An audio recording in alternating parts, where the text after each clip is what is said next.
Hey guys, today we're going to do a new idle jet adjustment screw, one that was recommended on the Facebook group and will allow us to actually be able to tune, because you cannot physically get your hands and fingers in there to idle adjust. So we're going to install this today. We're also going to clean up an issue with this carb. I think the float is adjusted wrong, because it's the second you turn the fuel valve off, it like runs great, and the second you turn it on, it like starts to run bad. So we're gonna also adjust the float on there. Also, we have got these. Somebody else recommended these on the Facebook group. There's some LED conversion headlight bulbs, so we're gonna put those in there today too. So we've got 3 good things to do. And also the drain screw on here is so corroded it won't function anymore. So we're gonna try and drill that out and see if we can get that going. So stay tuned with me. We're gonna try and get everything done. So to do this idle jet mixture screw doodad, we're gonna have to take the whole carb off, and that's no big deal for me because I have the gas tank already quasi loosened, because you're always having to work on these things. Okay. So we need 10 millimeter. We need a Phillips head. We need another 10 millimeter. And then we need a 12 and a 13, I think, for the choke cable. Let me go get all that stuff.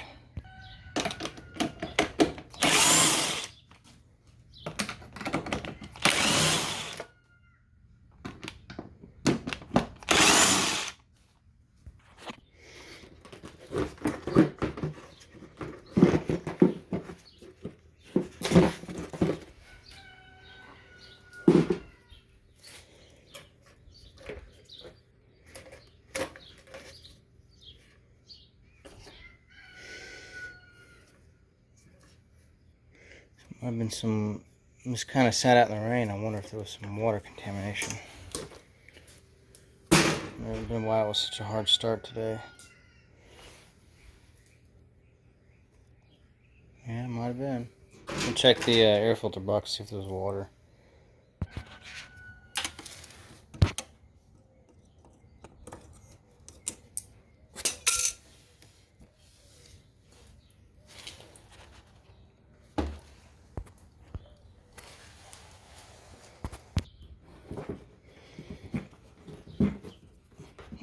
You probably don't have to take this off. It's just going to make it easier to reach.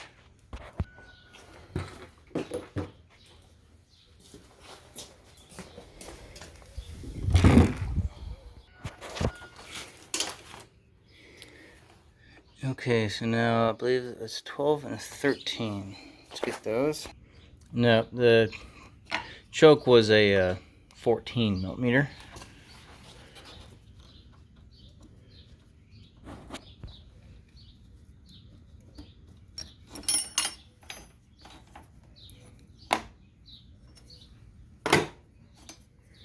And then I like to do,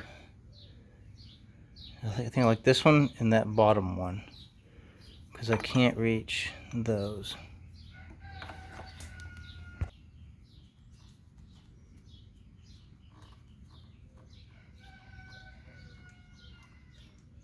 It's supposed to have a washer, and I do not have one in there.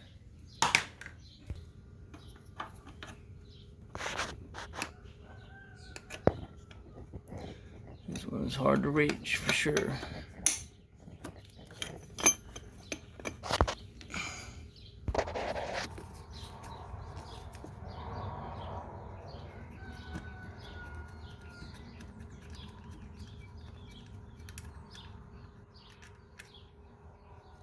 Don't drop it.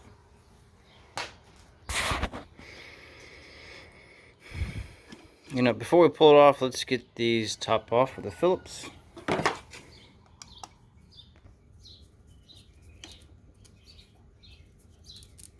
And then we're just going to let this top cap dangle off to the side.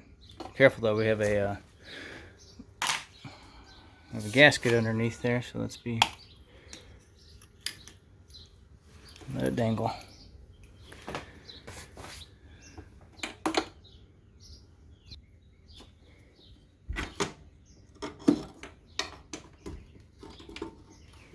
Well, we have to take off this pipe right there because it's connected down there.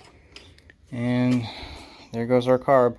Now to get the secondary throttle off, we have to open this case and unclip that. So let's do that right now.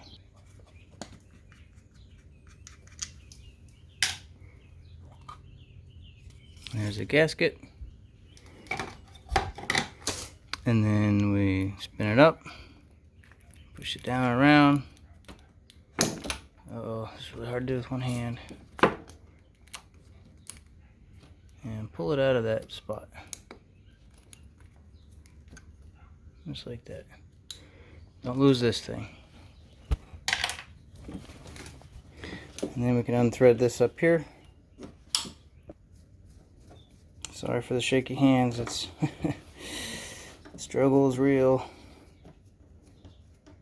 And now the carburetor is fully disconnected. Let's go ahead and open it up and take a look at the inside. See why the float seems to be stuck. Stuck like open, like it's over. It's not like coming out the drain valve, but it's causing some issues. We might as well put this in the ultrasonic cleaner and clean it up too. I mean, it's been rebuilt recently, but I don't know, it just looks awfully dirty. Okay, let me get that float ball off.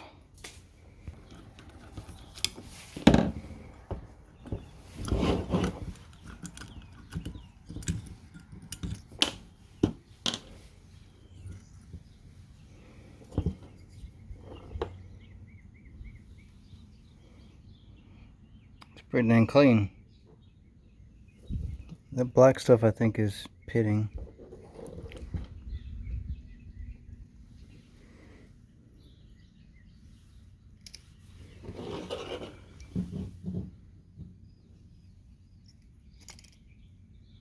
I want to say it's supposed to sit like flat like that. Let's see, which way would it have more fuel?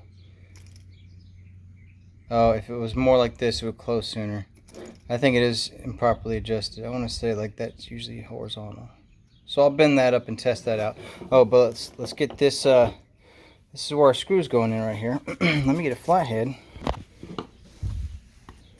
Now I believe the stock setting for this is 1 full turn out, which usually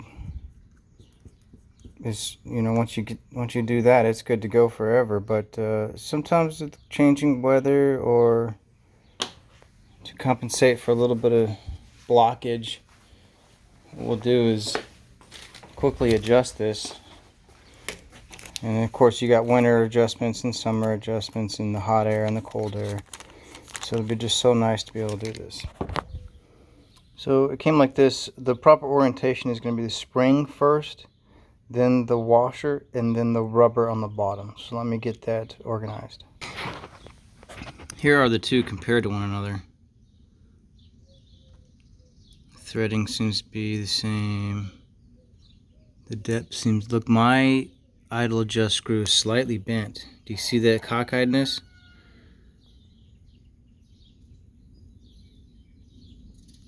Sure hope it works. Wow, look, that's where the other one would stop, and look how this one further goes down. So hopefully this it'll go down enough to clear. Okay, let's throw it on. You know, before I throw it on, now's a good time to just hit it with a little bit of burst of air. Oh, look, you can actually see the light coming through. Let me get a flashlight. Does that mean it's clean?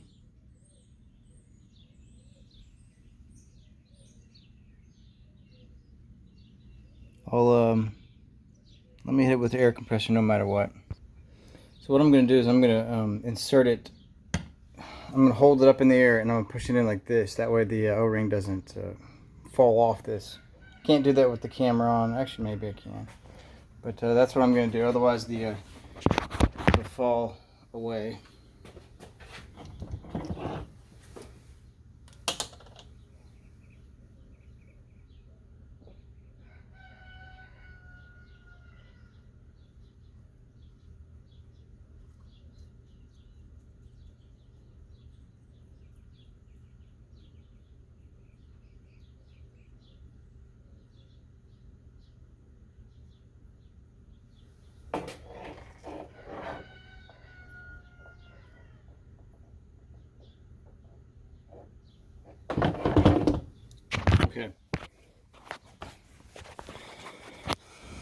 So it just sat down to the bottom. So to do one full turnout, let's see, what would that look like?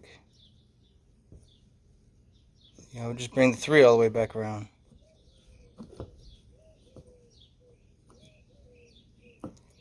Okay, that's one full turnout.